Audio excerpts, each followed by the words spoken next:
Assalamu alaikum students. In this video we are going to discuss chapter 4 of PIRA Act 2024.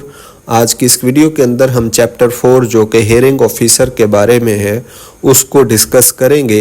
Previous videos के अंदर जैसा कि मैं आपको बता चुका हूँ कि इन्फोर्समेंट स्टेशन का एक ऑफिसर होता है जिसको हेयरिंग ऑफिसर कहते हैं। इसका ग्रेड 17 होता है, ठीक है। और इसका प्रोसेस बेसिकली ये होता है, मैंने आपको इन नटशेल इसका छोटा सा तारुफ करवाया था कि जब भी इन्फोर्समेंट ऑफिसर किसी ऑफेंडर जिसने इंक्रोचमेंट की हुई है पब्लिक प्लेस पे या गवर्नमेंट प्लेस पे, उसके ख़िलाफ़ इन्फोर्समेंट ऑफिसर जब भी एक्शन लेता है तो वो एक ईपीओ जारी करता है। अब उस ईपीओ के अगेंस्ट जो ऑफेंडर है उसके पास ये ऑप्शन होता है कि अगर वो ईपीओ गलत जारी हुआ है, अगर वो समझता है कि ये ईपीओ जो है वो गैर मुनासिब है या ठीक नहीं जारी किया गया, तो वो उस ईपीओ को लेके इन्फोर्समेंट स्टेशन में जाएगा और वहाँ पे हेयरिंग ऑफिसर साहब मौजूद होंगे और उनको वो अपनी डिटेल्स बताएगा। उन डिटेल्स को जो इस एक्ट के अंदर नाम दिया गया है वो रिप्रेजेंटेशन दिया गया है। सो ऑफेंडर के पास ये ऑप्शन होता है कि वो हेयरिंग ऑफिसर के सामने जाके अपनी रिप्रेजेंटेशन देगा। फिर उसके बाद अगर वो रिप्रेजेंटेशन ठीक होगी या गलत होगी, ये अब हमने डिटेल्स में पढ़नी है। इसकी ड्यूटीज़, इसके फंक्शंस, हेयरिंग ऑफिसर के, इसके बारे में सब कुछ पढ़ेंगे। उसके बाद और भी कुछ सेक्शंस जो इस लॉ के हैं उनको आज की इस वीडियो के अंदर डिस्कस करेंगे। The authority shall appoint or authorize an officer of Pakistan Administrative Services or Provincial Management Service of basic scale 17 or above in the subdivision as the hearing officer। Her sub division में एक enforcement station जैसा कि आपको पता है बनेगा और उस इन्फोर्समेंट स्टेशन के अंदर एक हेयरिंग ऑफिसर अपॉइंट करेगी अथॉरिटी। ये आपने याद रखना है। हेयरिंग ऑफिसर को अपॉइंट कौन करता है? अथॉरिटी अपॉइंट करती है। अथॉरिटी के बारे में हम डिटेल से प्रीवियस लेक्चर्स में पढ़ चुके हैं कि वो क्या होती है, उसकी कंपोजिशन और उसकी फंक्शंस और पावर्स को हमने डिस्कस कर लिया। अब ये जो हेयरिंग ऑफिसर है इसको अपॉइंट कौन करती है जी? अथॉरिटी होती है। ये जो पैस है पाकिस्तान एडमिनिस्ट्रेटिव सर्विसेज CSS करके या PMS करके आए होते हैं, ठीक है। इनका स्केल जो है वो 17 या इससे अबव होगा। ये चीज़ें आपने याद रखनी है, यहीं से MCQs क्रिएट किए जाएंगे। Who shall be competent to hear and decide representations for the purpose of the act। जो भी रिप्रेजेंटेशन उसके सामने पेश की जाएंगी उसको सुनने की उसके अंदर कॉम्पिटेंस होनी चाहिए और डिसीजन लेने का उसके अंदर जो है वो एक क्वालिटी होनी चाहिए। An offender of an aggrieved person. आपको पता है, मैंने बताया कि ऑफेंडर या एग्रीव्ड पर्सन कौन होता है जिसके खिलाफ पीरा फोर्स एक्शन लेती है। मे फाइल अ रिप्रेजेंटेशन का भी आपको मैंने बताया, जो ऑफेंडर अपने हक में दलाइल पेश करता है हेयरिंग ऑफिसर के सामने, उसको रिप्रेजेंटेशन कहते हैं। Before the hearing officer with in 30 days. ये आपने याद रखना है कि ऑफेंडर कितने दिन के अंदर रिप्रेजेंटेशन हेयरिंग ऑफिसर के सामने पेश कर सकता है जी? 30 डेज के अंदर, 30 दिन के अंदर। From accruing of cause of action in the following matters. और उसका तरीका कार क्या है? Against the fine imposed by the enforcement officer under the act or the scheduled laws. जो भी फाइन उसके ऊपर इन्फोर्समेंट ऑफिसर ने उस EPO के अंदर लिखा है उसके खिलाफ वो हेयरिंग ऑफिसर के सामने जा सकता है, ठीक हो गया जी, और रिप्रेजेंटेशन पेश कर सकता है। दूसरा है कन्फिस्केशन ऑफ आर्टिकल्स, कार्ड्स और व्हीकल्स। जितने भी आर्टिकल्स वहाँ से, for example hearing officer enforcement officer जहाँ पे इंक्रोचमेंट हुई है वहाँ पे जाके कुछ आर्टिकल्स या उसकी कोई रेडी खड़ी थी या उसका कोई फट्टा वगैरह कुछ भी पड़ा हुआ था जो पब्लिक प्लेस पे था, उसको जब्त कर लिया गया। कन्फिस्केशन का मतलब होता है जब्त करना। जो जब्त शुदा चीज़ें हैं उसके खिलाफ वो क्या रिप्रेजेंटेशन पेश कर सकता है? किसके सामने? हेयरिंग ऑफिसर के सामने। Ceiling of any premises. जो कि seal, for example enforcement officer ने उसकी दुकान सील कर दी है तो वो भी रिप्रेजेंटेशन पेश कर रहा है। रिमूवल ऑफ इंक्रोचमेंट और पब्लिक न्यूजेंस। जो कि इंक्रोचमेंट है उसको रिमूव किया गया या पब्लिक न्यूजेंस अगर उसने रिमूव कर दिया। फॉर एग्जांपल उसने इंक्रोचमेंट की हुई थी या पब्लिक को न्यूजेंस का मतलब होता है पब्लिक को कोई तकलीफ हो रही थी, वो उसने ख़त्म कर दिया तो उसके खिलाफ भी वो क्या बता सकता है आके हेयरिंग ऑफिसर को। Any ancillary matters arising out of action by the enforcement officer, कोई भी एक्शन जो इन्फोर्समेंट ऑफिसर ने लिया है उसके रिलेटेड वो रिप्रेजेंटेशन पेश कर सकता है। And any other matter as may be prescribed, या फिर कोई भी मैटर हो तो उसने किससे जाके मिलना है जी, हेयरिंग ऑफिसर से। The filing of representation and the process of hearing shall be such as may be prescribed, और जो ये तरीकाकार है रिप्रेजेंटेशन पेश करने का और हेयरिंग ऑफिसर का उसको सुनने का, ये क्या होगा वो देखते हैं। The powers of the hearing officer shall include but are not limited, वो कहते हैं कि जो हेयरिंग ऑफिसर की पावर्स ये बताई जा रही हैं ये भी शामिल है, लेकिन सिर्फ यही नहीं है, कोई और भी अगर वो एक्सरसाइज करना चाहे या अथॉरिटी उसको कोई और भी पावर असाइन करेगी तो वो भी एक्सरसाइज कर सकता है। उसके बाद है determine whether the offence occurred.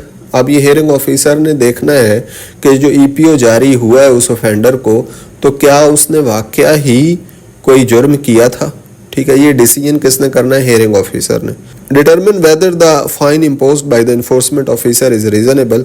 अब ये डिसीजन किसने करना है कि जो फाइन लगाया गया है, फॉर एग्जांपल उसने थोड़ा सा कोई इंक्रोचमेंट की हुई थी, ज़्यादा जो है वो उसकी स्वेयर किस्म की इंक्रोचमेंट या जिससे लोगों को बहुत ज़्यादा नुकसान नहीं पहुंच रहा था, या फिर उसने कुछ मतलब फॉर एग्जांपल 1 फुट दुकान से आगे निकाला हुआ, 5-10 फुट नहीं निकाला हुआ था कोई भी इंक्रोचमेंट, तो उस हिसाब से डिफरेंट फाइन्स लगाए जाए। अगर फॉर एग्जांपल उसने थोड़ी इंक्रोचमेंट की और उसको फाइन बहुत हैवी लग गया है तो उसका डिसीजन भी किसने करना है, हेयरिंग ऑफिसर ने करना है कि अगर क्या वो फाइन रीजनेबल है या नहीं है, ये डिसाइड कौन करेगा, हेयरिंग ऑफिसर।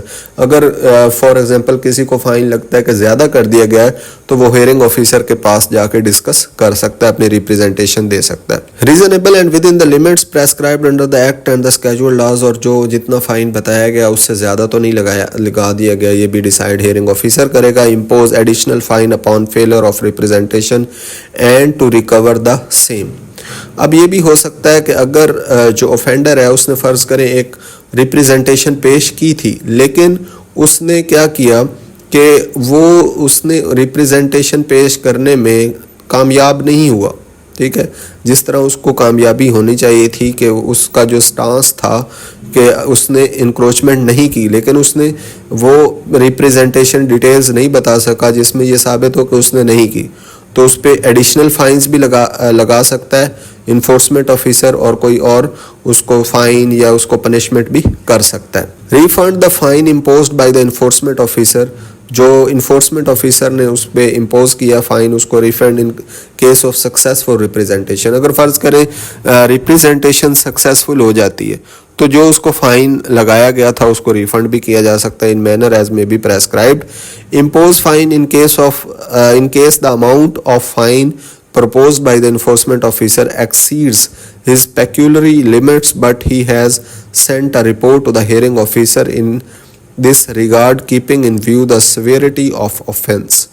हो सकता है कि इन्फोर्समेंट ऑफिसर ने बहुत ज़्यादा फ़ाइन लगा दिया हो और उसकी वजह हो सेवेरिटी ऑफ ऑफेंस, तो उसको क्या है कि इन्फोर्समेंट ऑफिसर अगर किसी पे एक्स्ट्रा फ़ाइन लगाता है उसकी सेवेरिटी ऑफ ऑफेंस को देखते हुए, तो फिर इन्फोर्समेंट ऑफिसर ने किसको बताना है, हेयरिंग ऑफिसर को बता देना है, रिपोर्ट कर देनी है कि ये क्यों फ़ाइन ज़्यादा लगाया गया है, ताकि कल वो बंदा अगर हेयरिंग ऑफिसर के पास ऑफेंडर आएगा तो हेयरिंग ऑफिसर उसको बताने के जो है वो काबिल होगा। उसके बाद है जी determine the enforcement cost, rent और other ancillary cost or penalties.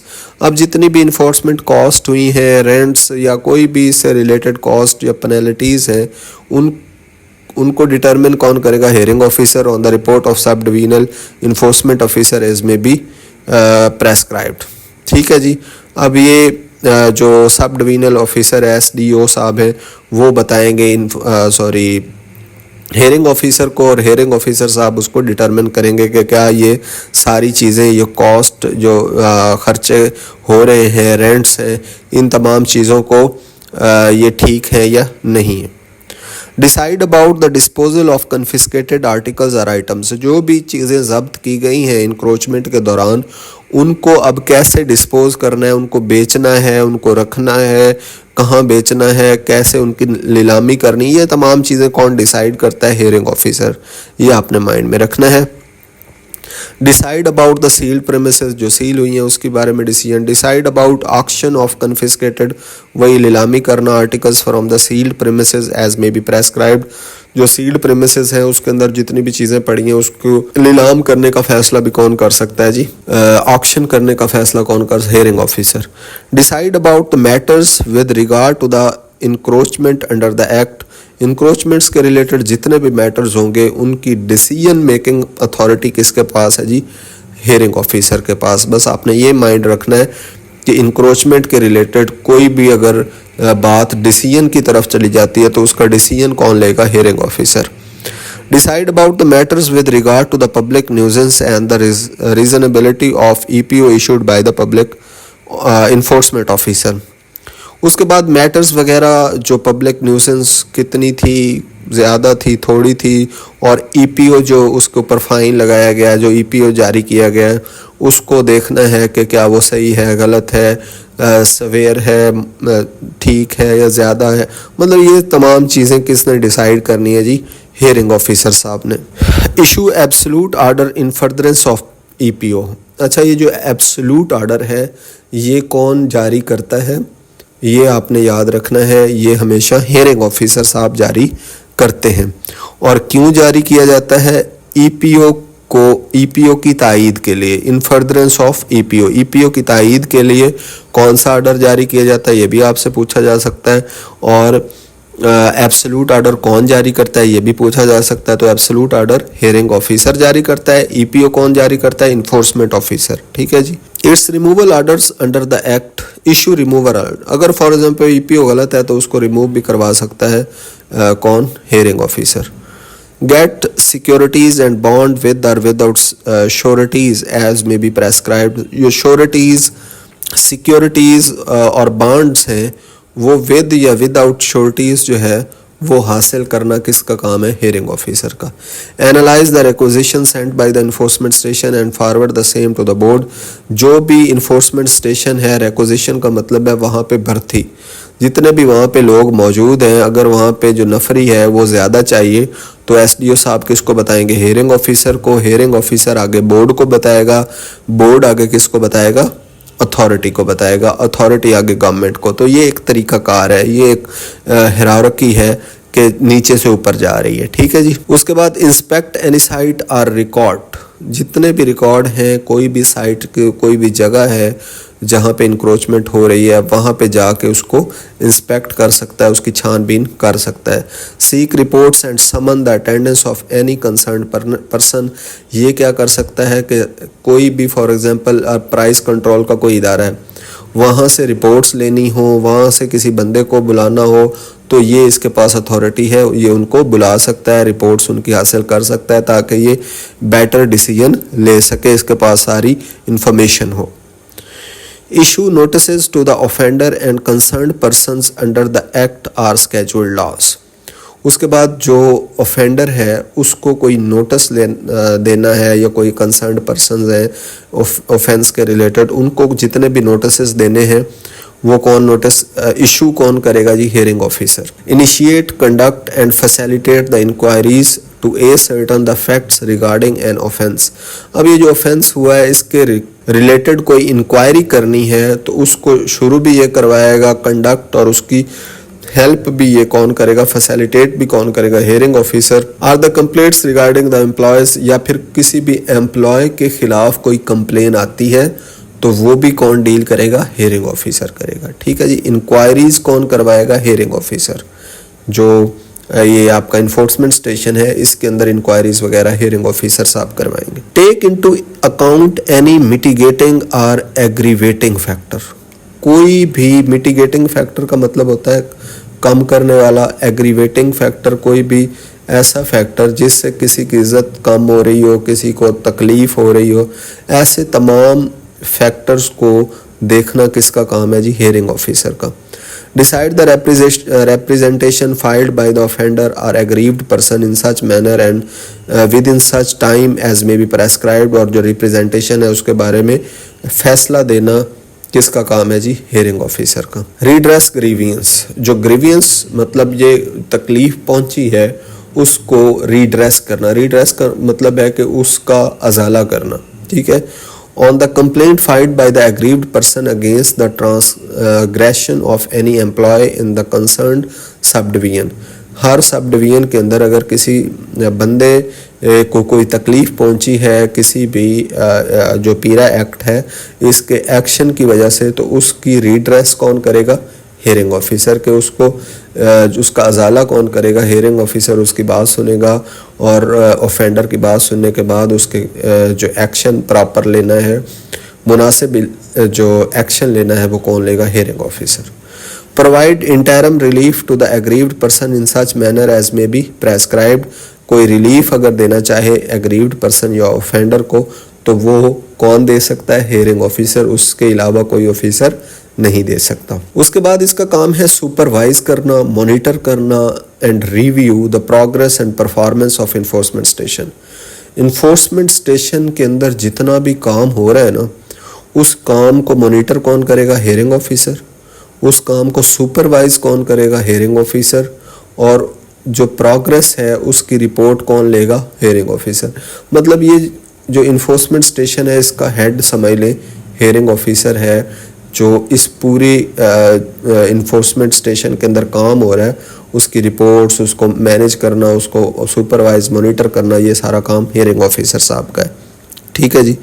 Perform such other functions and exercise such other powers as may be notified or delegated by the authority or board from time to time for carrying out the purpose of the act। उसके अलावा कोई भी other उसको कोई ऐसा function या कोई ऐसा काम दिया जाता है, जो भी पावर दी जाती है उसको ये यूज़ कर सकता है जो बोर्ड की तरफ से दी गई हो या अथॉरिटी की तरफ से दी गई हो ज़रूरत पड़ने पर, ठीक है जी। For the purpose of this section the hearing officer shall consider any aggravating or mitigating factor that warrant deviation from the penalty determined by the enforcement officer including but not limited to। अच्छा, इस for the purpose of this section, इस section के लिए the hearing officer shall consider any aggravating or mitigating factor. ये consider करेगा किसी भी aggravating मतलब तकलीफ दे फैक्टर को that warrant deviation from the penalty, ठीक है जी।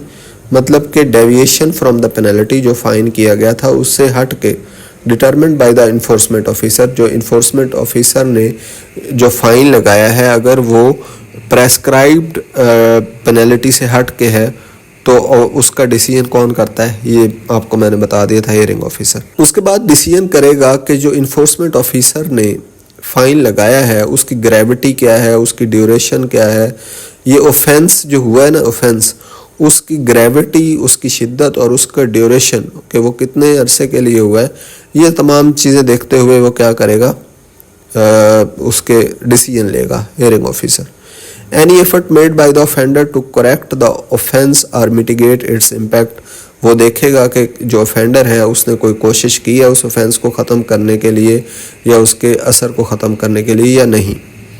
The adverse impact of the offence on the public, उसके बाद ये जज करेगा कि ये जो ऑफेंस हुआ है इसका पब्लिक पे एडवर्स इफेक्ट क्या हो सकता है। यानी habitual nature of offender, habitual nature of offender कोई है तो उसको भी कौन देखेगा? ये हियरिंग ऑफिसर देखेगा कि कोई आदी मुजरिम जो है वो उसके हिसाब से उस पर जुर्म उसके ऊपर जो है वो लगाई जाएगी ना, फाइन वगैरह लगाया जाएगा। Any instances in which the offender has previously been involved in the offences of the same nature।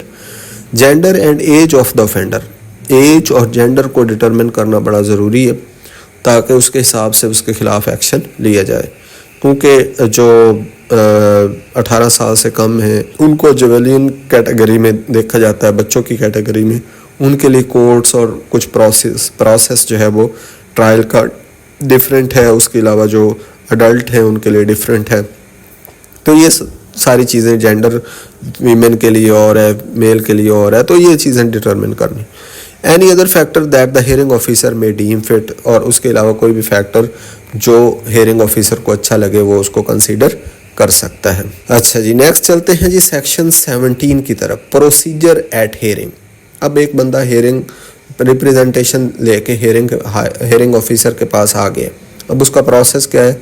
Save as may be expressively provided in the act, hearings shall be conducted summarily and कानून शहादत 1984 shall not apply. अब चाहिए यहाँ पे एक चीज़ आपने लाजमी याद रखनी है कि जो हियरिंग्स हैं वो सुमेरली होंगी। सुमेरली के मतलब फौरी तौर पर, ठीक है, जितना जल्दी हो सके हियरिंग होंगी ताकि लोगों को जो एग्रीव्ड पर्सन हैं उनको या फिर ऑफेंडर्स हैं उनको जल्दी से जल्दी रिलीफ दिया जा सके।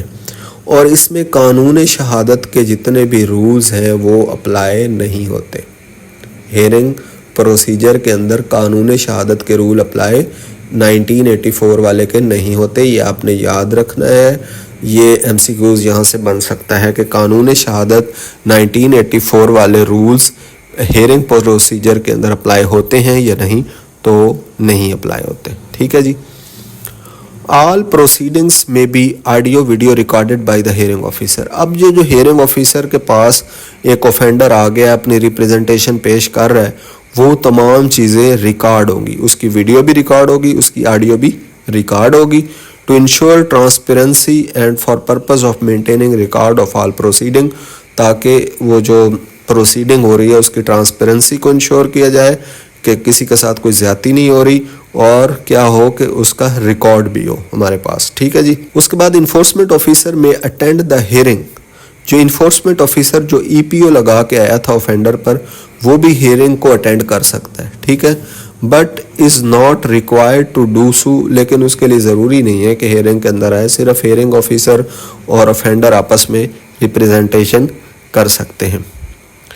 Unless specifically ask to attend by the hearing officer, अगर हियरिंग ऑफिसर किसी इन्फोर्समेंट EO को कहे कि आप आके अटेंड करें, तो वो आ सकता है और देख सकता है और अपना जो उसका स्टांस है EPO लगाने का वो दे सकता है। Written and oral evidence shall be submitted by any person at the hearing. अब एक ऑफेंडर था, उसको EPO लगा, अब वो आ जाता है जनाब क्या कहते हैं इन्फोर्समेंट स्टेशन के अंदर, और वो वहाँ पे ऐसे ही क्या कर देता है, अपनी रिप्रेजेंटेशन देना शुरू कर देता है। तो रिप्रेजेंटेशन के लिए दो चीज़ों की शर्त है। एक तो है कि वो बोल के बताएगा तो उसकी ऑडियो रिकॉर्ड कर ली जाएगी, और अगर वो बोल के नहीं बताना चाहता तो वो रिटन भी अपना सारा रिप्रेजेंटेशन क्या कर सकता है, दे सकता है। तो ये दोनों चीज़ें होंगी, रिटन भी देनी पड़ेगी, ओरल भी देनी पड़ेगी। तो ये एक प्रोसेस है, हियरिंग के अंदर होगा ये। उसके बाद नेक्स्ट है जी recording of evidence. Any evidence under the act shall be taken on oath. कोई भी एविडेंस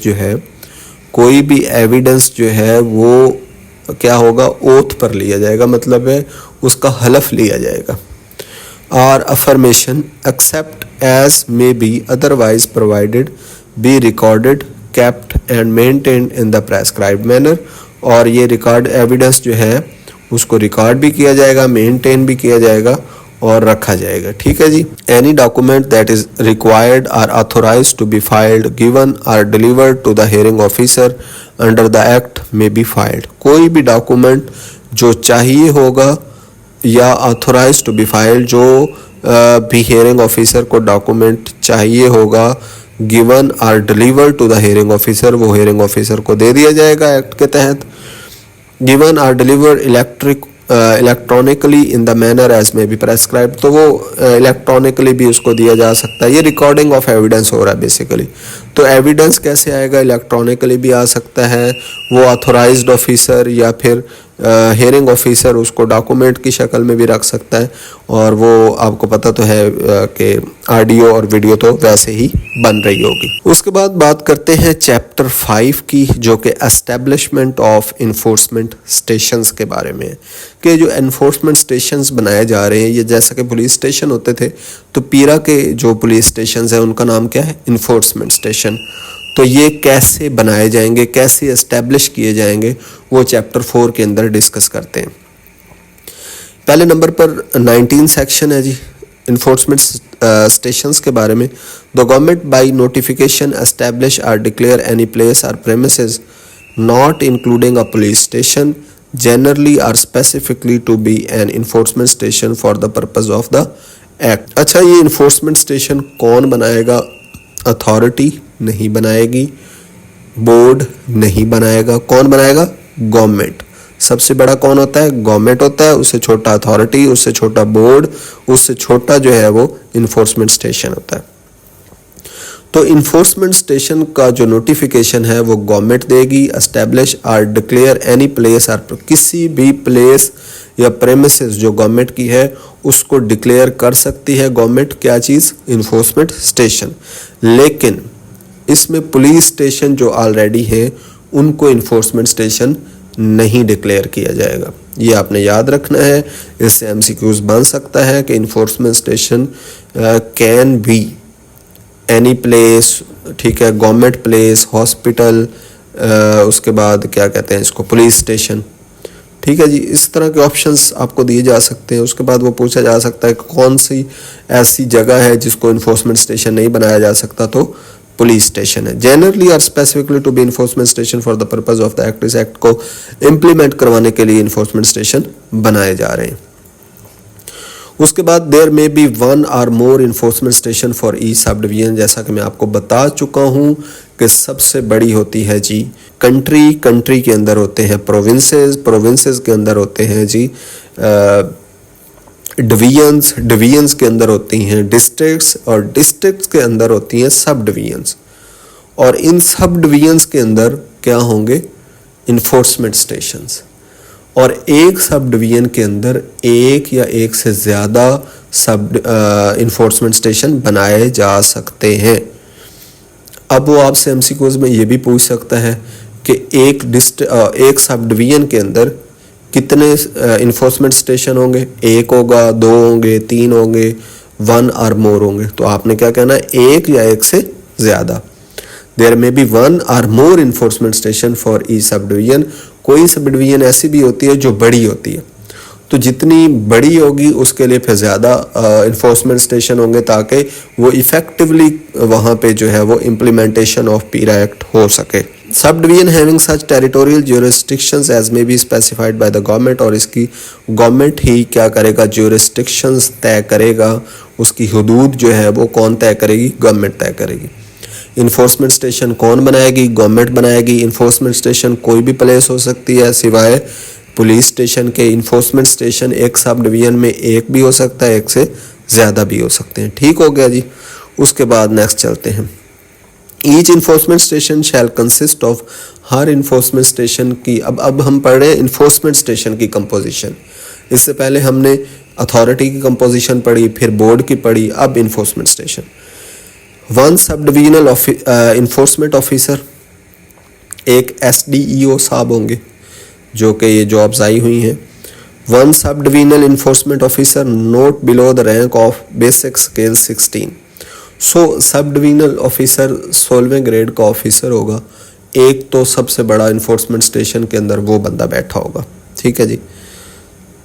इन्फोर्समेंट ऑफिसर उससे छोटा 14वें स्केल का होगा जी इन्फोर्समेंट ऑफिसर EO, जिसने EPO जो है वो जारी करना है।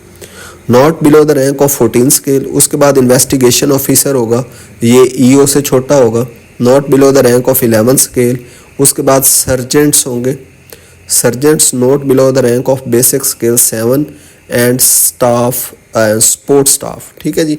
अब एक इन्फोर्समेंट स्टेशन के अंदर सबसे पहले SDO साहब होंगे, सब डिवीजनल इन्फोर्समेंट ऑफिसर, उसके बाद इन्फोर्समेंट ऑफिसर, उसके बाद इन्वेस्टिगेशन ऑफिसर और फिर सर्जेंट्स होंगे।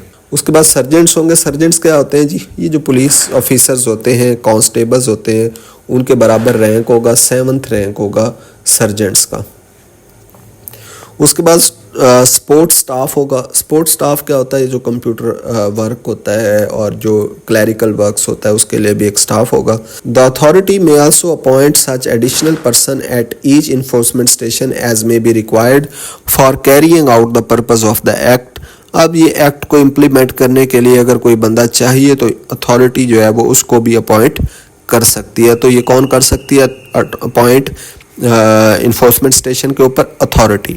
इन such manner as such terms and condition as may be prescribed, ये तो फिर आपको पता ही है। The employees of the enforcement station shall wear such uniform, carry such weapons and shall display such identification cards or badges with their uniform as may be prescribed. जो भी उनको कहे जाएंगे उस तरह की यूनिफॉर्म एक ख़ास किस्म की जो है वो प्रेस्क्राइब की जाएगी, वही पहनेंगे। इसके जो एम्प्लॉयज़ हैं, वेपन्स जो प्रेस्क्राइब होंगे वो उस शो करेंगे, अपने साथ रखेंगे। डिस्प्ले आइडेंटिफिकेशन उनकी जो सामने लगी होती हैं वो भी होंगी, कार्ड्स होंगे, बैजेस होंगे, ये तमाम चीज़ें होंगी। तो इन्फोर्समेंट स्टेशन का आपको पता चल गया। एसडीओ साहब होंगे वहाँ पे, ईओ साहब होंगे, आईओ साहब होंगे, सर्जेंट्स होंगे, सपोर्ट स्टाफ होगा। उसके बाद अथॉरिटी किसी और को भी चाहे तो उसको भी अपॉइंट कर सकती है। उसके बाद जो ये लोग होंगे, ये इन्फोर्समेंट स्टेशन के अंदर ये जो जितना भी अमला है, इनकी एक यूनिफॉर्म होगी, इनके पास वेपन होगा और इसके पास आइडेंटिफिकेशन कार्ड्स और बैजेस भी इनकी यूनिफॉर्म के ऊपर जो है वो शो किए, डिस्प्ले किए होंगे। Each enforcement station shall be provided marked vehicles. अच्छा, इनको गाड़ियाँ भी दी जाएंगी जिनके ऊपर पीरा का जो है वो लोगो मार्क हुआ होगा, एंड मोटर बाइक्स और मोटर बाइक्स जो हैं वो भी दी जाएंगी, मोटरसाइकिल्स। द अथॉरिटी में frame regulations for supervision. Authority जो है, अब अथॉरिटी की बात कर रहा है, गवर्नमेंट की बात नहीं कर रहा। अथॉरिटी क्या कर सकती है? रेगुलेशंस बना सकती है for supervision and administration of enforcement station and it's employees. मैंने आपको बताया था कि ये जो अथॉरिटी और बोर्ड है ना, इनके जब हमने फंक्शन पढ़े थे तो ये दोनों क्या कर सकते थे? ओवरसी और एडमिनिस्टर और मॉनिटर किसको कर सकते थे? इन्फोर्समेंट स्टेशन को। तो ये फिर उन्होंने दोबारा बता दिया कि अथॉरिटी क्या करेगी? रेगुलेशंस और supervision and administration of enforcement station and it's employees. इसके एम्प्लॉयज़ के जितनी भी चीज़ें हैं, उनकी रेगुलेशंस, उनकी सुपरविजन, एडमिनिस्ट्रेशन कौन करेगी जी? अथॉरिटी करेगी। उसके बाद अगर इन्फोर्समेंट स्टेशन के अंदर भर्ती की ज़रूरत होती है, वो कैसे होगी वो देखते हैं। Requisition by the enforcement station, enforcement station की भर्ती। The incharge of the enforcement station, जो इंचार्ज इन्फोर्समेंट स्टेशन का होगा, थ्रू कंसर्न्ड हियरिंग ऑफिसर, और अपने हियरिंग ऑफिसर के साथ वो मशवरा करेगा। May send a requisition to the secretary of the board, और वो जो रिक्विजिशन है, भर्ती की अपील है, वो किसको सेंड करेंगे? वो अपने बोर्ड को सेंड करेंगे, जो डिस्ट्रिक्ट बोर्ड होगा उधर सेंड होगी। For support or assistant in the enforcement and implementation of the act or scheduled as the case में भी। ठीक है जी, मतलब भर्ती के लिए क्या होगा कि जो हेड होगा, एसडीओ साहब फॉर एग्जांपल है, वो क्या करेंगे? हेयरिंग ऑफिसर के साथ मिल के रिक्विजिशन की एक रिपोर्ट बनाएंगे और किसको सेंड करेंगे जी? सेक्रेटरी ऑफ बोर्ड को सेंड करेंगे। सेक्रेटरी ऑफ बोर्ड होता है डीसी साहब, जो डिस्ट्रिक्ट का होता है उसको सेंड करेंगे, और वहाँ से वो क्या करेंगे? रिक्विजिशन की इम्प्लीमेंटेशन के लिए दरख्वास्त होगी ये। Upon being satisfied on the requisition that such necessity reasonably exist, पहले क्या होगा कि वो जो रिक्विजिशन की दरख्वास्त की गई है उसको देखेंगे the secretary of the board. Secretary of board क्या होता है जी? मैंने बताया था एडिशनल डिप्टी कमिश्नर जो होते हैं, एडिशनल डिप्टी कमिश्नर, वो क्या होते हैं जी? सेक्रेटरी ऑफ द बोर्ड होते हैं। वो इसको देखेंगे कि वाकई वहाँ पे असेस करेंगे कि रिक्विजिशन की ज़रूरत है नहीं। उसके बाद वो दरख्वास्त फॉरवर्ड करेंगे। Getting consent of the chairman of board, जो चेयरमैन ऑफ बोर्ड कौन होता है? डीसी साहब होते हैं। ठीक है जी, उसके बाद shall provide such support or assistant to the requisition incharge of the enforcement station. तो जो भी जो है रिक्विजिशनिंग इंचार्ज होगा उसको ये मदद जो है प्रोवाइड कर दी जाएगी, जितनी भी चाहिए होगी नफरी दे दी जाएगी। उसके बाद record keeping at enforcement station, जो इन्फोर्समेंट स्टेशन है उस पर रिकॉर्ड कैसे मेंटेन किए जाएंगे उसको देखते हैं। The sub divisional enforcement officer shall be responsible for record keeping eight the enforcement station. ये जो एसडीओ साहब आप बनने जा रहे हैं, इनका ये ड्यूटी होगी कि जितना भी इन्फोर्समेंट स्टेशन के ऊपर रिकॉर्ड है उसको कीप, उसको मेंटेन वगैरह किसने करना है जी? एसडीओ साहब ने। In such member as may be prescribed, जो भी तरीका उनको बताया जाएगा उसके तहत वो रिकॉर्ड कीपिंग करेंगे। सब डिवीजनल इन्फोर्समेंट ऑफिसर की अब थोड़ी सी डिटेल पढ़ते हैं, उसकी ड्यूटीज़ और उसके जो है वो responsibilities. The authority shall by notification appoint the sub divisional enforcement officer. अब ये जो सब डिवीजनल इन्फोर्समेंट ऑफिसर है इसको कौन अपॉइंट कर रहा है? अथॉरिटी अपॉइंट कर रही है, ये अपने माइंड में रखना है, अथॉरिटी अपॉइंट करे। गवर्नमेंट ऑप्शन में गवर्नमेंट भी आ सकता है, बोर्ड भी आ सकता है, ठीक है, इन्फोर्समेंट स्टेशन भी आ सकता है, तो अथॉरिटी इसका राइट ऑप्शन होगा। एसडीओ साहब को कौन अपॉइंट करता है? Authority.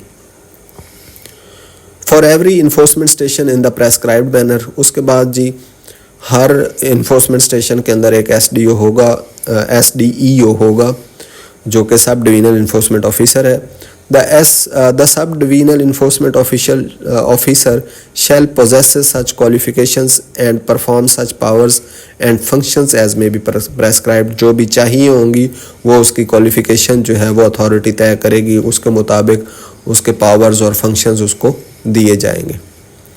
The sub-divisional enforcement officer shall be in charge of the enforcement station। अब हमें पता चल गया कि जो इन्फोर्समेंट स्टेशन है इसका इंचार्ज कौन होगा, इसका बड़ा कौन होगा?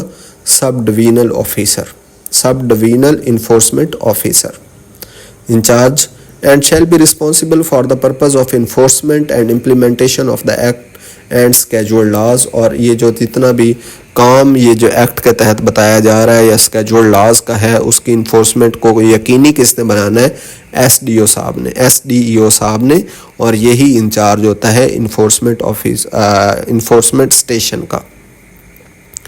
Without prejudice to the generality of provisions of sub section 3 and in addition to any other power. अब ये जो यहाँ पे बताया गया ना इसके रिस्पॉन्सिबिलिटीज, इसके अलावा any other power or function conferred by the act as sub divisional enforcement official shall, उसके अलावा कोई भी क्या कर सकता है? पावर्स को यूज़ कर सकता है जो उसको चाहिए होंगी, जैसा कि enforce and execute decisions of the authority and board.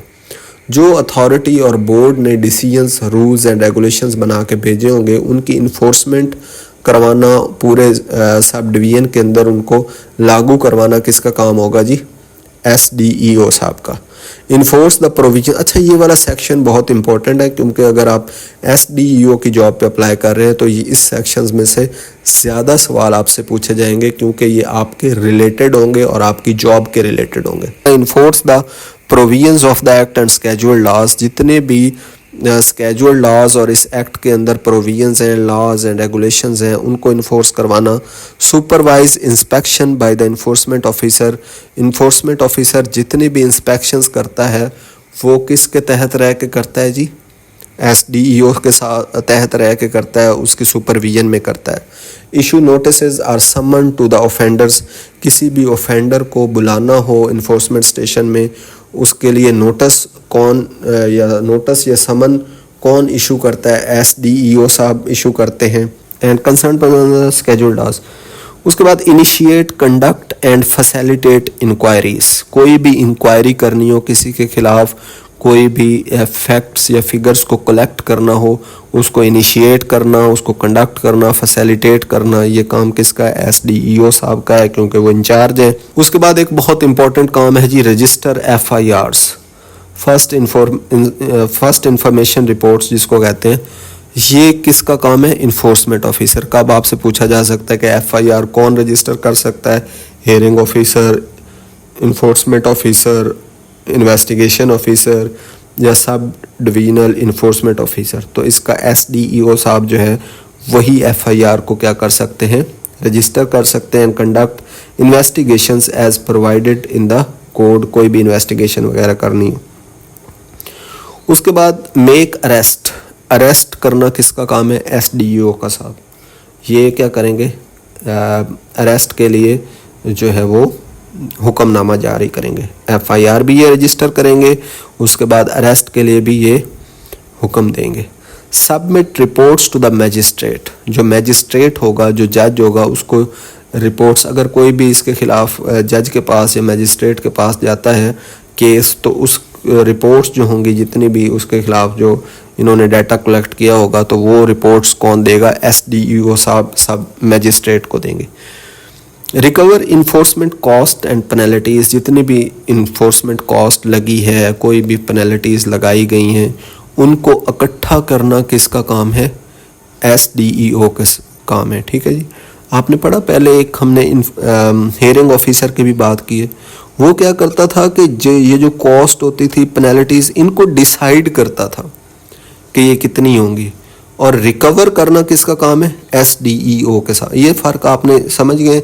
SDEO का काम रिकवर करना है और उसका काम है डिसाइड करना, हेयरिंग ऑफिसर का। उसके बाद है जी assign inquiries and investigation to subordinate officers. कोई भी सबऑर्डिनेट जो इसके नीचे ऑफिसर है उसके खिलाफ इन्वेस्टिगेशन इंक्वायरी करना भी इसका काम है। Administer the enforcement station and it's employees, जितना भी, क्योंकि ये इंचार्ज है इन्फोर्समेंट स्टेशन को, ये एडमिन करेगा, और इसके एम्प्लॉयज़ को भी। Ensure discipline of the enforcement station, जितना भी इन्फोर्समेंट स्टेशन के अंदर डिसिप्लिन है उसको मेंटेन करना SDEO का काम है। मतलब है वहाँ पे जो अटेंडेंस वगैरह, ये तमाम चीज़ों को मेंटेन करना, डिसिप्लिन को। Keep record of all registers as may be prescribed, जो भी रजिस्टर्स वहाँ पे होंगे उनका रिकॉर्ड रखना, उनका ख्याल रखना भी इन्हीं का काम है। उसके बाद issue certified copies of record, जो भी रिकॉर्ड है उसकी सर्टिफाइड कॉपीज़ को इशू करना भी किसका काम है? अगर कहीं पे कोई इदारा मांगता है, मैजिस्ट्रेट मांगता है, तो उसको इशू करना भी किसका काम है जी? SDEO साहब का। Conduct performance appraisal of enforcement officer, enforcement officer की परफॉर्मेंस अप्रेजल करना, मतलब परफॉर्मेंस को बेहतर बनाना। इन्वेस्टिगेशन ऑफिसर की, सर्जेंट की, और any other official of the enforcement station as may be prescribed, जो भी उनको बताई जाएगी उन लोगों की परफॉर्मेंस को बेहतर बनाना किसका काम है? SDEO साहब का। Upon receipt of references from department act and proceed as per provision of the act and scheduled laws. कोई भी डिपार्टमेंट से उनको कोई भी रिसीट, कोई भी ख़बर मिलती है तो उसके ख़िलाफ़ इस एक्ट के तहत और स्केड्यूल्ड लॉज के तहत जो कार्रवाई करनी है वो भी इन्हीं का काम है। Submit reports to the hearing officer, अगर हेयरिंग ऑफिसर कोई रिपोर्ट मांगता है तो वो भी किसने सबमिट करनी है? SDEO साहब ने हेयरिंग ऑफिसर को देनी है, क्योंकि 16वां स्केल जो SDEO साहब का है, हेयरिंग ऑफिसर का स्केल 17वां या उससे ऊपर वाला होगा। ऑथोराइज्ड ऑफिसर जो कि 18वां या उससे ऊपर वाला स्केल होता है, वो भी मांग सकता है किससे? SDEO साहब से। बोर्ड भी मांग सकता है, मतलब इससे ऊपर वाले जितने भी हैं वो इससे रिपोर्ट्स मांग सकते हैं। तो ये रिपोर्ट उनको देने का क्या होगा जी? इसने उनको रिपोर्ट देनी है। And the authority as may be required by them. ठीक हो गया जी। उसके बाद assist the hearing officer for disposal of the work under the act and the scheduled laws, और जो हेयरिंग ऑफिसर है उसको काम करने में मदद करेगा, उसको रिपोर्ट्स वगैरह जो भी चीज़ें चाहिए होंगी ये प्रोवाइड करेगा SDEO साहब। Act as a drawing and disbursing officer for the enforcement station, मतलब ये कि जो इन्फोर्समेंट स्टेशन है वहाँ पे जितने भी लोगों को पैसे वगैरह देने हैं, तनख्वाहें देनी हैं, कोई इनाम वगैरह देना है, तो वो निकलवाने का काम कौन करेगा? SDEO साहब निकलवा के आएंगे। ड्राइंग का मतलब निकलवाना और डिसबर्स का मतलब तकसीम करना, और उनको देने का काम भी कौन करेगा? SDEO साहब। Obey and promptly execute the orders issued by the hearing officer, जो भी हेयरिंग ऑफिसर इसको ऑर्डर देगा उनको फॉलो करना, उनको जो है वो अमली जामा पहनाना भी इसी का काम है। Perform such functions of the enforcement officer in whole of the area of the jurisdictions of enforcement station if specifically empowered in this regard by the authority। अगर अथॉरिटी इसको कहती है तो इन्फोर्समेंट ऑफिसर वाले फंक्शंस भी ये perform अपनी jurisdiction में कर सकता है। ठीक हो गया जी। exercise such other powers and perform such other functions as may be delegated to him by the authority, या फिर कोई और functions इसको दे दिए जाते हैं। मसलन अभी आपने देखा कि सैलाब आया हुआ है, तो सैलाब के दिनों में अगर अथॉरिटी इसको हुक्म देती है कि आपने सैलाब जहाँ जहाँ पे ख़तरा है वहाँ से आबादियों से लोगों को निकालने का काम जो पुलिस कर रही है, तो आप भी वहाँ पे जाकर असिस्ट करें, तो वो पावर्स, मतलब ये तो एक्स्ट्रा पावर्स है ना जो इस कानून में नहीं बताएंगी, इस एक्ट में नहीं बताएगी, स्केड्यूल्ड लॉज में भी वो नहीं है, तो ये एक एक्स्ट्रा है जो अथॉरिटी की हुक्म से क्या कर रहे हैं, वो परफॉर्म कर रहे हैं पीरा वाले। उसके बाद बात करते हैं exercise such powers and perform such functions as may be ancillary to the above and as provided through the regulations framed by the authority. जो भी इससे रिलेटेड होंगे या अथॉरिटी उसको कहेगी वो परफॉर्म करते हैं। उसके बाद नेक्स्ट है जी 14वें स्केल का ऑफिसर, इन्फोर्समेंट ऑफिसर जिसको हम कहते हैं, जिसने ईपीओ जारी करना है। हमने पूरी इसकी आपको कहानी भी सुनाई थी। The authority shall by notification appoint as many enforcement officers for each enforcement station as deemed appropriate from time to time। इनको भी कौन अपॉइंट करेगा? अथॉरिटी अपॉइंट करेगी। आपने याद रखना है SDEO साहब को भी अथॉरिटी अपॉइंट करेगी और EO साहब को भी, इन्फोर्समेंट ऑफिसर साहब को भी कौन अपॉइंट कर रहा है? अथॉरिटी। हर जो इन्फोर्समेंट स्टेशन है वहाँ पे एक भी हो सकता है इन्फोर्समेंट ऑफिसर, या फिर as many as enforcement officer for e sub station as deem appropriate. जितने उनको बेहतर लगेंगे वो वहाँ पे इन्फोर्समेंट स्टेशन के अंदर क्या कर सकते हैं? इन्फोर्समेंट ऑफिसर्स को तैनात कर सकती है authority. Who shall perform all the field operations for the enforcement and implementation under the act। field operations के मतलब ये है कि कहीं पे encroachment हुई है तो वहाँ पे जाके जो काम करेगा वो कौन करेगा? enforcement officer करेगा। उसके बाद enforcement officer shall possess such qualifications as may be prescribed। इनकी क्वालिफिकेशन वो होंगी जो गवर्नमेंट डिसाइड करेगी या अथॉरिटी डिसाइड करेगी। Each enforcement officer shall be assigned an area of jurisdiction by the authority और the authorized officer. Authorized officer या authority हर इन्फोर्समेंट ऑफिसर को बताएगा कि आपकी ये हुदूद हैं, इसके अंदर आपने काम करना है। The enforcement officer shall have the following powers and functions. अब पावर्स एंड फंक्शंस उसके क्या हैं? Power to enter, inspect, search and seal any public property. किसी भी प्रॉपर्टी, पब्लिक प्रॉपर्टी के अंदर वो जाके, ये आपने जहन में रखना है कि हेयरिंग ऑफिसर और SDO जो थे वो इन्फोर्समेंट स्टेशन के अंदर रहते थे, वहाँ पे लोग उनके पास आते थे, लेकिन इन्फोर्समेंट ऑफिसर जो है ये एट द पॉइंट स्पॉट पे कौन जाएगा? इन्फोर्समेंट ऑफिसर वहाँ पे जाके एंटर भी हो सकता है बगैर इजाज़त के, ठीक है जी, इंस्पेक्ट कर सकता है, वहाँ पे जहाँ छानबीन कर सकता है, सर्च कर सकता है, ढूंढ सकता है, सील, किसी भी चीज़ को सील कर सकता है। पब्लिक प्रॉपर्टी, बिल्डिंग, प्लेस और any premises where he has reason to believe that an offence has occurred or there is apprehension of so happening। जहाँ पे उसको शक होगा या जहाँ पे ख़तरा है कि जहाँ पे कोई जो है वो इंक्रोचमेंट होने वाली है या फिर कोई ऑफेंस होने वाला है, तो वहाँ पे कौन जाएगा? इन्फोर्समेंट ऑफिसर जाएगा। Power to enter, inspect, search and seal any private property. ये थी जी पब्लिक प्रॉपर्टी, गवर्नमेंट की प्रॉपर्टी। अब जो पब्लिक प्राइवेट प्रॉपर्टी है वहाँ पे भी ये जा सकता है, ठीक है जी। Building or place subject to warrant or order of the magistrate, ठीक है जी। इसमें क्या होगा? प्राइवेट प्रॉपर्टी में जाने के लिए उसको क्या चाहिए होगा जी? वारंट चाहिए होगा। अब आपने ये एक छोटी सी डिफरेंस आपने देख लिया। अगर वो MCQs में पब्लिक प्रॉपर्टी डालता है तो वहाँ पे उसको कोई वारंट वगैरह की ज़रूरत नहीं है। अगर प्राइवेट प्रॉपर्टी है तो वहाँ पे वो पहले मैजिस्ट्रेट साहब को बताएगा जिसकी ज्यूरिसडिक्शन में वो काम करने लगा है, प्राइवेट प्रॉपर्टी को इंस्पेक्ट करने जा रहा है, तो वहाँ का मैजिस्ट्रेट वारंट देगा। उसके बाद वो वहाँ पे जाके प्राइवेट प्रॉपर्टी को भी क्या कर सकता है? उसको इंटर, इंस्पेक्ट, सर्च, सील भी कर सकता है। उसके बाद पावर टू अंडरटेक एनी, अच्छा ये चीज़ आपने लाजमी याद रखनी है, वारंट वाली बात, ठीक है जी। प्राइवेट प्रॉपर्टी में वारंट यूज़ होगा, पब्लिक में नहीं होगा। उसके बाद नेक्स्ट है जी power to undertake any of the following act and inspection subject to recording and reporting the same in the register of inspections. Inspections के जो रजिस्टर्स हैं वहाँ पे ये रिकॉर्ड भी करेगा, ठीक है, जो ये एक्शंस करेगा। Inspection on reasonable suspicion of an offence during routine petrol. अगर वो रूटीन पेट्रोल कर रहा है, मतलब चेकिंग के दौरान, घूमने फिरने के दौरान अगर वो किसी भी चीज़ पे सस्पिशन होती है, मतलब कि किसी भी चीज़ के बारे में शक होता है, तो वहाँ की वो इंस्पेक्शन कर सकता है। Inspection to ascertain compliance of any order issued under the act. तो कोई भी इस एक्ट के अंदर ऑर्डर जो है उसकी कंप्लायंस के लिए, उसको इम्प्लीमेंट करवाने के लिए भी वो इंस्पेक्शन कर सकता है। Special inspection on the direction of the board और अथॉरिटी। कोई भी बोर्ड या अथॉरिटी उसको काम देती है कि जाके आप इंस्पेक्शन खास जगह पे करके आओ, तो वो भी इसका काम है।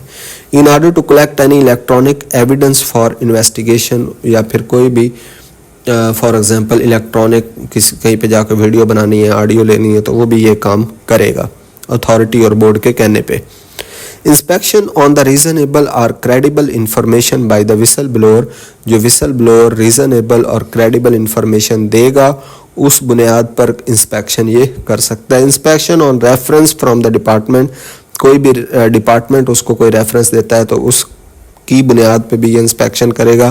Power to stop, inspect and search any vehicle और पर्सन ऑन सस्पिशन और information of any offence under act and scheduled laws. किसी भी बंदे को या किसी भी गाड़ी को रोक के उसको इंस्पेक्ट या सर्च वगैरह ये कर सकता है, अगर किसी बंदे ने इंफॉर्मेशन दी हो या फिर उसके खिलाफ उसको कोई शक वगैरह हुआ हो।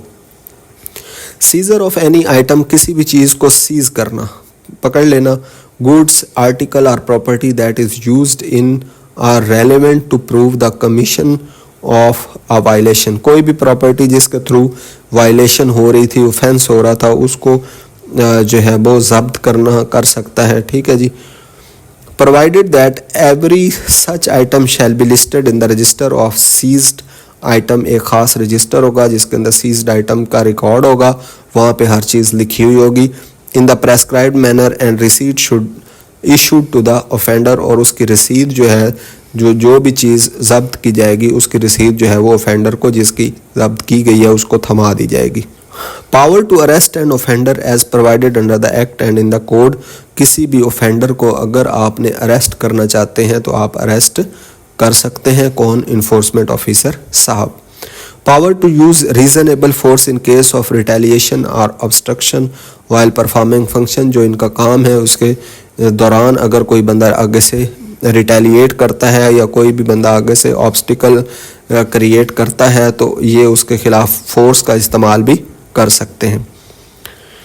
उसके बाद evidence collection through electronic means and modern devices. Modern devices और इलेक्ट्रॉनिक मींस के थ्रू कोई भी एविडेंस कलेक्ट करना हो तो इन्फोर्समेंट ऑफिसर साहब करेंगे। Power to file complaints and get FIR registered at the enforcement station.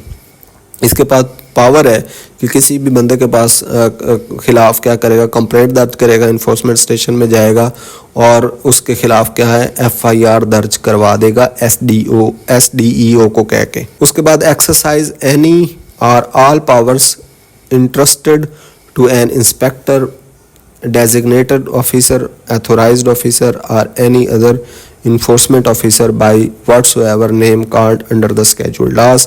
तो ये सब की जो पावर्स हैं उसको इस्तेमाल कर सकता है। उसके बाद issue notices or summons to the offender और the concerned persons under the act and scheduled laws. किसी भी बंदे को, ऑफेंडर को नोटिस या कोई समन भेजना हो तो वो भी ये इशू कर सकता है। SDO साहब भी इशू कर सकते थे। Power to initiate and conduct inquiry under the act and scheduled laws. कोई भी इंक्वायरी करनी हो उसको कंडक्ट और इनिशिएट जो है वो करवा सकता है। इन्फोर्समेंट ऑफिसर भी, SDEO साहब भी, हियरिंग ऑफिसर भी, ये भी आपने याद रखना। Impose fine on the offenders as provided under the act. Fine जो लगाता है, EPO में फाइन लिखा होता है ना, फाइन भी ये इम्पोज कर सकता है जो कि एक्ट के अंदर बताया गया है। And scheduled laws subject to prescribed peculiary limits। Power to issue EPO under the act। EPO emergency probation order कौन इशू करेगा जी? Enforcement officer. Any other power or function conferred or delegated under the act and scheduled laws are as may be prescribed। जब फिर कोई भी उसे दूसरे function दिया जाता है तो वो भी वो इस्तेमाल करेगा। पावर उस जो भी उसको दी जाएगी वो यूज़ कर सकता है। उसके बाद इन्फोर्समेंट ऑफिसर में exercise all powers and functions while wearing a body camera, और उसके इन्फोर्समेंट ऑफिसर के सामने एक बॉडी कैमरा लगा होगा, उस कैमरे को चलते हुए वो कैमरा चलता रहेगा तो वो अपने फंक्शंस परफॉर्म करेगा। Or similar wearable audio video recording devices, audio video recording devices होंगी उसके ऊपर लगी हुई यूनिफॉर्म के ऊपर, फिर वो अपने फंक्शंस परफॉर्म करेगा। सो यहाँ तक हमने 23 जो है 23 सेक्शंस आज की इस वीडियो के अंदर हम क्लियर कर चुके हैं। तो नेक्स्ट सेक्शंस को हम नेक्स्ट वीडियो के अंदर क्लियर करेंगे। आई होप सो कि यहाँ तक आप जो मैंने बात समझानी चाहिए वो आप समझ गए होंगे, और अगर आपको ये वीडियो अच्छी लगी तो हमारे YouTube चैनल को सब्सक्राइब कर दें और वीडियो को लाइक कर दें। Thank you very much.